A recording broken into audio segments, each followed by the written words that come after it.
All right, Elizabeth, you're good to go. Okay, great. All right, well, welcome everybody. We're going to be spending some time this evening to talk about living on campus. So I have the team here from Housing and Food Services, and also the Residence Life team is with us this evening. So we're really excited to talk to you about returning to campus for the fall semester and what you can expect.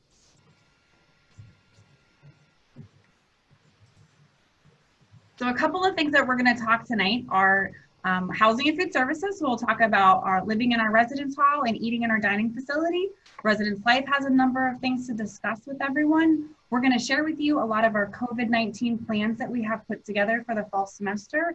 And we're going to talk about arrival day and what to expect. And then we'll leave some time at the end for question and answer. Hi, everyone. My name is Don Brennan. I'm the Assistant Director of Residence Life here at Penn State Brandywine. I wanted to take some time just to introduce some of the panelists we have on the call with us today. You've already met Elizabeth.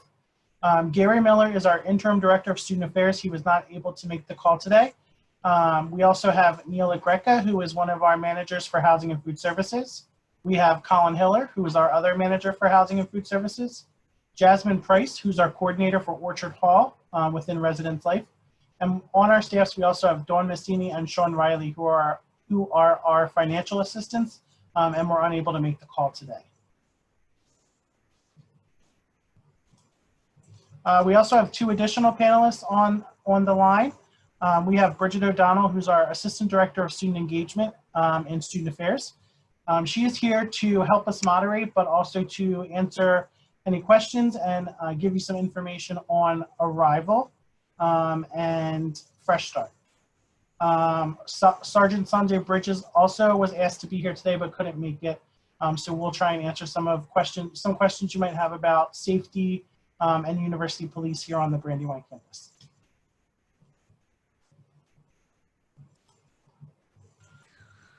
All right, so we're going to talk a little bit about what we do in housing and food services. So our team takes care of the keys and any maintenance that might need done in the facility. Our team will be the crew that's cleaning the building and making sure everything looks good and is all set for you guys for the fall semester. We're the team that's been emailing you about your housing contract and your roommates and things like that. So that's the team from Housing and Food Services. Probably many of you have talked with Sean and Don throughout the whole summer. One of the other things that our office takes care of is we do the IDs and mail service. So if you haven't had a chance to do it, you can submit your photo to have printed for the fall semester on your Penn State ID. This is something new this year where students have the ability to submit their own photo. And then we will be giving out your ID at the arrival, so you'll have a chance to see it then. And we also do the mail service. So a lot of students are wondering what the address is. How do they get packages here? All of that information is available on our website, which is Brandywine Campus Living at psu.edu. You can find out your how to have things mailed here. We're going to talk a little bit about food and catering. Our dining facility will be open for the fall semester, and in a little bit, Neil's going to share more about what to expect from our dining facility and talk about our exciting new offering. We're going to do mobile ordering this fall with a program called Penn State Eats. And then finally, our office, our keys and access control. So our team's going to be the one that's handing out the keys to you when you arrive in just a couple short days and making sure that your card access works for in and out of the building. So we have lots of things that our office takes care of and things that we're doing to prepare for your arrival in just a couple days.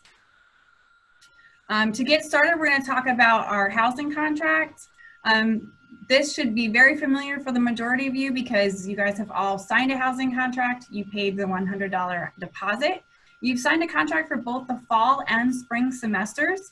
So if you have any questions about that, I'm happy to talk to you, but that is what you've signed up for, is the fall 2020 and spring 2021. We do have medical accommodations that we can work with. So if you need to talk to us about how your assignment's going to be or information that you need, please reach out to us at housingbw@psu.edu. We've been working with students all summer long to work through medical accommodations. Or the other thing we've been working on a lot is room assignments and room exchanges. So we are almost to the point we're ready to pull keys for students, but if something's not working right with your assignment and you really don't feel comfortable with the roommate that you were assigned, or you have a question about that, please reach out to our office. We can still make changes. We can still tweak some things to make sure that you feel comfortable with the assignment that you have for fall. That's really important to us this year as we go into an unprecedented fall semester. And we know that we want to make sure each one of you feel comfortable and confident with the housing assignment that you have and the roommate that you've been assigned with. So the next thing is the Penn State ID card. I mentioned it briefly a little bit ago that the students can submit their own photos this year. This is a new thing, and it's actually a really exciting opportunity for our students to be able to have a little bit of their personal touch and provide their own photo. The deadline for this is quickly approaching, so if you have not already submitted your photo, please take the time to do that. You will have an email in your Penn State email account from the ID office with a link for how to submit your photo. So it's really important that you take care of that. If you don't do it now, we'll be able to get you a photo once you arrive for the fall semester, but you will we'll take your picture as opposed to you submitting your own. Your Penn State ID card is really important. It's your access in and out of Orchard Hall, our residence hall. It's how you pay for your meals in the dining facility. You can use the meal plan or Lions Cash Plus. We also have it for the laundry in Orchard Hall. If you're over in the library, you'll be able to use the copier over there. You'll need it as your library card if you're checking any books out. You need it for access to the athletic center, and we do have vending on campus. So it's really important that you submit your photo, and then once you get your ID, you hang on to it. Please don't lose it. It is a $15 fee to replace any lost IDs. Another fun feature about the ID is that you can link it to a PNC bank account. So if you're looking to not carry so many different cards, that's a great option to consider as you're planning for the fall semester. And at this point, we're going to talk a little bit about Orchard Hall in general, and I'm going to turn it over to Colin to share with you some information about Orchard Hall. Alrighty, good evening, everybody. Hopefully you can hear me. I'm going to talk about Orchard Hall. It's a beautiful building, just opened in 2017, so we're a couple of years in. We're putting the final touches on the building this week for your arrival next week. So typically 250 students would be full in the residence hall. With it being this year, unfortunately losing some contracts, we're a little shy of that number going into the fall semester. But if you see there on the left, there's a photo of a typical double occupancy room in Orchard Hall. The diagram on the right, a lot of students have questions about what the room looks like and what's included, how big is the bed, what's the size of the desk, as they kind of figure out this week of what to bring and what not to bring. So you can see the diagram there with some dimensions. And then there's some descriptions at the bottom there in the writing that's also important. For example, it talks about no carpeting. So that may be important for some students to know. So we have what we call spa-style bathrooms. They are co-ed bathrooms. So what that means is each floor has male and female students going down the hall.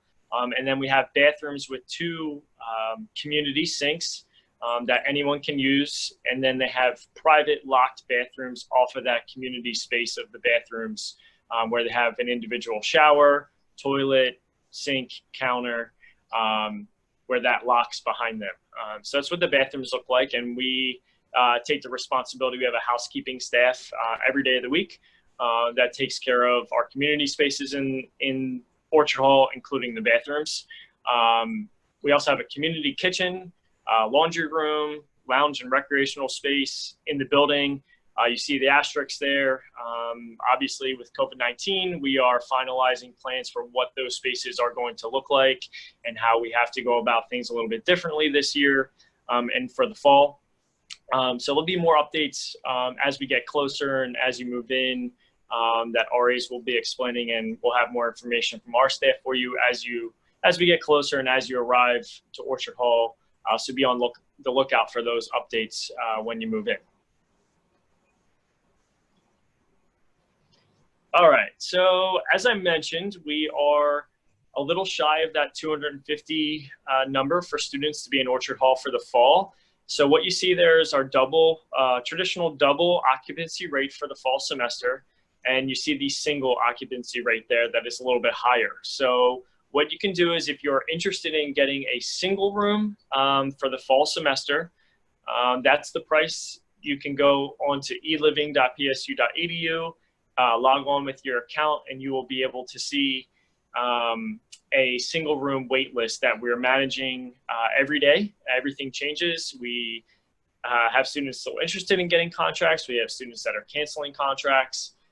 So we recommend that you go on there sooner than later if you think that a single room might be the right option for you and your family as you navigate these times and this week before you arrive next week. So go on there sooner than later if you're interested in a single room.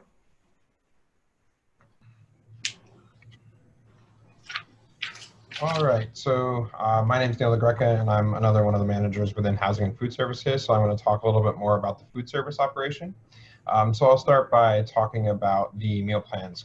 Colin had just mentioned the housing costs for the fall semester. But residential students are required to have a meal plan. There's 3 different levels to the meal plan. It's made up of a base cost that's made up of around $1,400. And then there's a dining dollar amount that is loaded onto your Penn State ID. So that is that second column in that chart. With the campus meal plan, students receive a 65% discount on any prepared food within the operation. And then they would receive 10% on specialty items, and then there is no discount on barcoded or retail items. You are able to change the meal plan level at any time before the last day of the semester. So we really recommend that you keep an eye on that throughout the semester.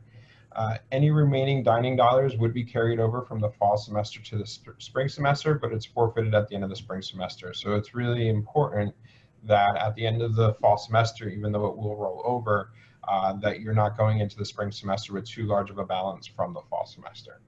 We also offer a commuter meal plan option for our commuter population that is set up a little bit differently.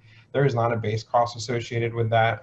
It does only have a 10% discount on any prepared items.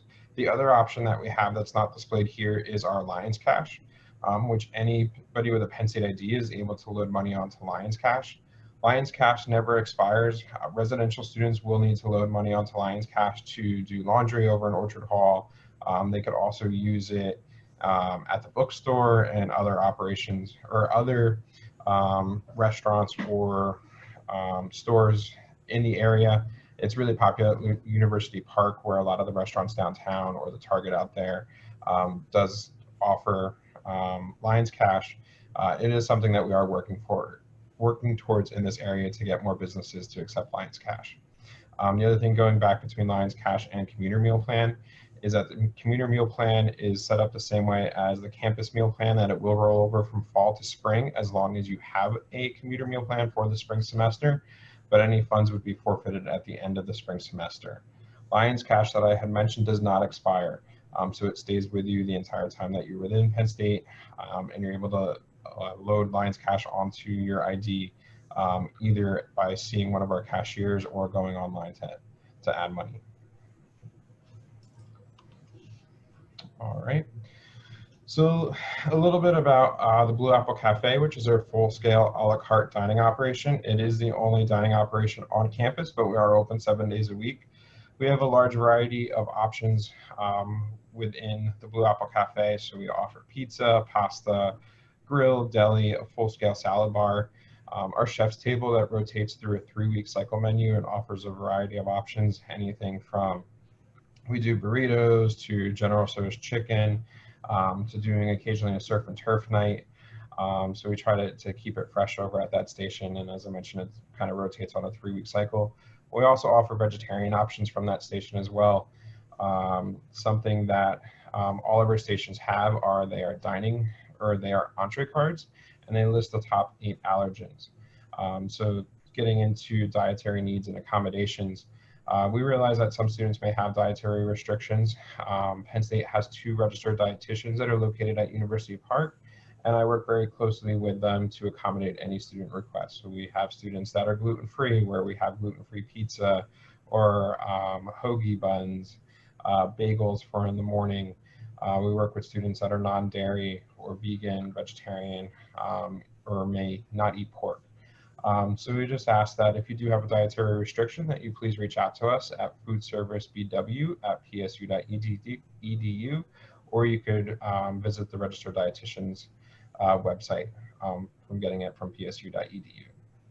I've already kind of gone over about how the dining dollars work, so any of those stations that I mentioned, you would get the 65% off of.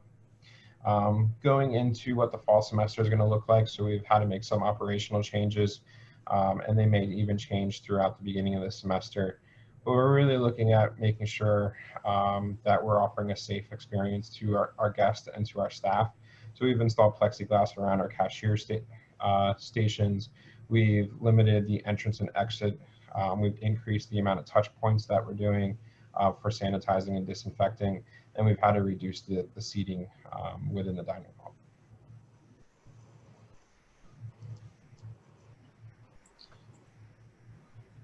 Okay, so I'm going to talk about the student worker job position that we have in the Blue Apple Cafe that Neil was just talking about, our food service operation. So at this point in the semester, we're gearing up. We have student workers that are going to be starting with me in an orientation on Friday, but we are still looking to hire more student workers over in the cafe. So you can see the starting rate there is $9.50 an hour. The benefits of working for Housing and Food Services, especially living on campus, you're pretty much in the next building over. So you're sleeping in Orchard Hall and you live there. The next building over could be your place of work in the Blue Apple Cafe. So it's right next door. And the great thing is you get to meet new friends. You're working along, your fellow students. So it's a great way to build friendships quickly, especially new students that are new to Penn State Brandywine. So it's a great networking opportunity for you to get a job with us. My contact information is there. Email is best. I can walk you through the application process, and I review those applications every day.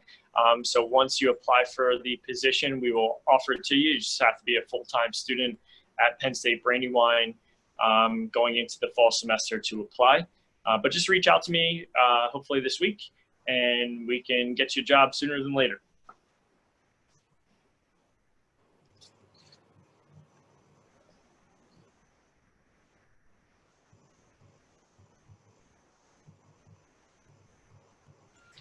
Okay, so we're going to talk a little bit about access and security. So as we shared with you, everyone's going to have a Penn State ID as they check into Orchard Hall.